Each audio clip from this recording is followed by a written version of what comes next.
গান্ধার রাজকুমারী এবং কৌরবদের মা মহাভারতে গান্ধারী চরিত্রটি অন্তর্ভুক্ত, যিনি গান্ধারের রাজা সুবলের কন্যা এবং শকুনির বোন ছিলেন।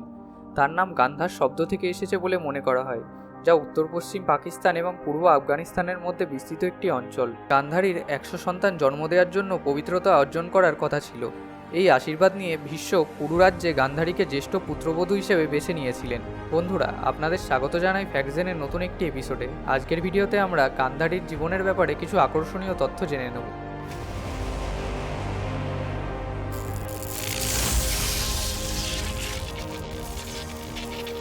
প্রথমেই জেনে নেব গান্ধারীর বিবাহ জীবন।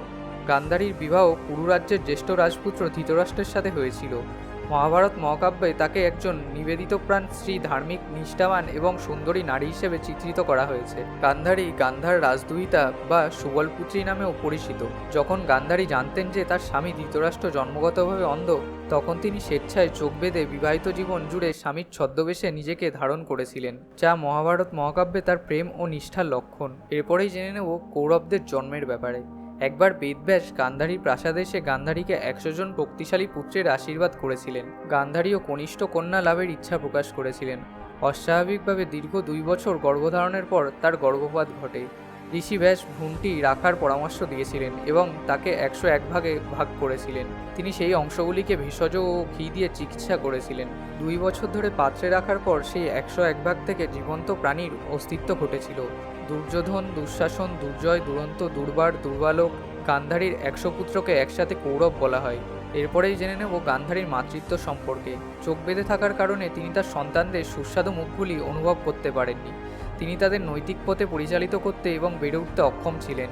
মায়ের প্রকৃত ভালোবাসা থেকে এবং যত্ন থেকে বঞ্চিত হয়ে গান্ধারীর পুত্ররা অশান্ত এবং অনিয়ন্ত্রিত সন্তান হয়ে উঠেছিলেন। গান্ধারীর পুত্ররা খুব কমই তার কাছাকাছি ছিল।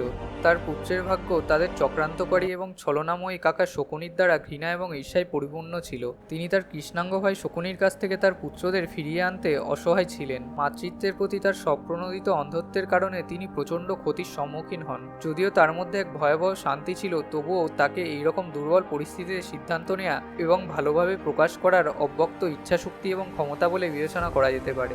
প্রথম সন্তান দুর্যোধনের জন্মের পর অশুভ পূর্বাভাস ভেসে ওঠে। শিশুটি শৃগালের মতো কাঁদতে শুরু করে। বিদুর এবং অন্যান্য ব্রাহ্মণরা ধৃতরাষ্ট্রকে জানান যে এই ধরনের উদ্বেগজনক কার্যকলাপ কুরু সম্প্রদায়ের জন্য হুমকিস্বরূপ হবে এবং প্রথম সন্তানকে পরিত্যাগ করার পরামর্শ দেন। কিন্তু ধৃতরাষ্ট্র তার প্রথম সন্তানের প্রতি ভালোবাসার কারণে তাদের পরামর্শ উপেক্ষা করেন এবং তা করতে নিষেধ করেন। মহাভারতের প্রচণ্ড যুদ্ধের পর কুরুক্ষেত্র, কৌরবদের ভাঙারথ, দুর্যোধন এবং দুঃশাসন সহ কৌরবদের মৃতদেহ, যারা তাদের স্ত্রীর সাথে মহাভারতের খলনায়ক হিসেবে পরিচিত ছিল, তারা তাদের স্বামী এবং আত্মীয়দের জন্য গঞ্জন করায় পরিপূর্ণ হয়ে ওঠে। গান্ধারীর পুত্রদের বেশিরভাগেরই হত্যা হয়েছিল ভীমের হাতে, তাদের কাকাতো ভাই পাণ্ডবদের সাথে যুদ্ধের সময়। হস্তিনাপুর ছিল ভয়াবহ ছায়ার মতো বিলাপ এবং শৃগালের আর্তনাদে জনশূন্য। গান্ধারী একাকী মরিয়া যন্ত্রণায় আচ্ছন্ন, চোখ ঢেকে অশ্রু ঝরিয়ে অসহায়ভাবে কাঁদছিলেন। তার অশ্রুখালি প্রাসাদের নীরবতার অস্বস্তিকে আরও গভীর করে তুলেছিল। তার ক্রোধ কৃষ্ণের দিকে ঝুঁকে পড়েছিল।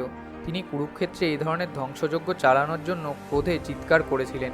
তিনি তাকে অভিশাপ দিয়েছিলেন যে তার সমস্ত প্রজা ধ্বংস হয়ে যাবে এবং যাদবদের অস্তিত্ব বিলুপ্ত হয়ে যাবে।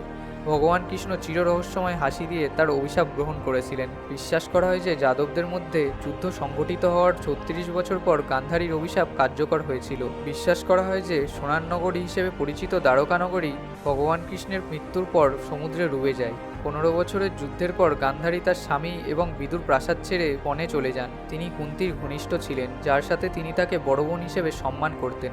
ধারণা করা হয় যে তারা হিমালয়ে একসাথে তাদের জীবনের শেষ সময় কাটিয়েছিলেন। মহাভারত মহাকাব্য থেকে এই সিদ্ধান্তে উপনীত হওয়া যায় যে গান্ধারী একজন গুণী নারী ছিলেন, যিনি তার জীবনের দুঃখ কষ্ট সহ্য করেছিলেন, যা তার চরম অভ্যন্তরীণ শক্তি বলে মনে করা হয়। তিনি ছিলেন একজন নিষ্ঠাবান এবং বিশ্বস্ত স্ত্রী।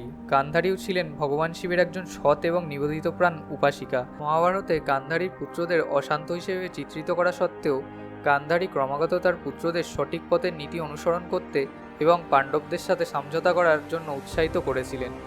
বন্ধুরা, এই ছিল গান্ধারীর ব্যাপারে কিছু আকর্ষণীয় এবং অজানা তথ্য। আপনাদের যদি ভিডিওটি ভালো লেগে থাকে তবে একটি লাইক এবং শেয়ার করে দিন এবং এইরকমই আরও নতুন নতুন অবাক করানো ভিডিও দেখার জন্য আমাদের চ্যানেল ফ্যাক্টজেনটিকে সাবস্ক্রাইব করে বেল আইকনটি প্রেস করে দিন।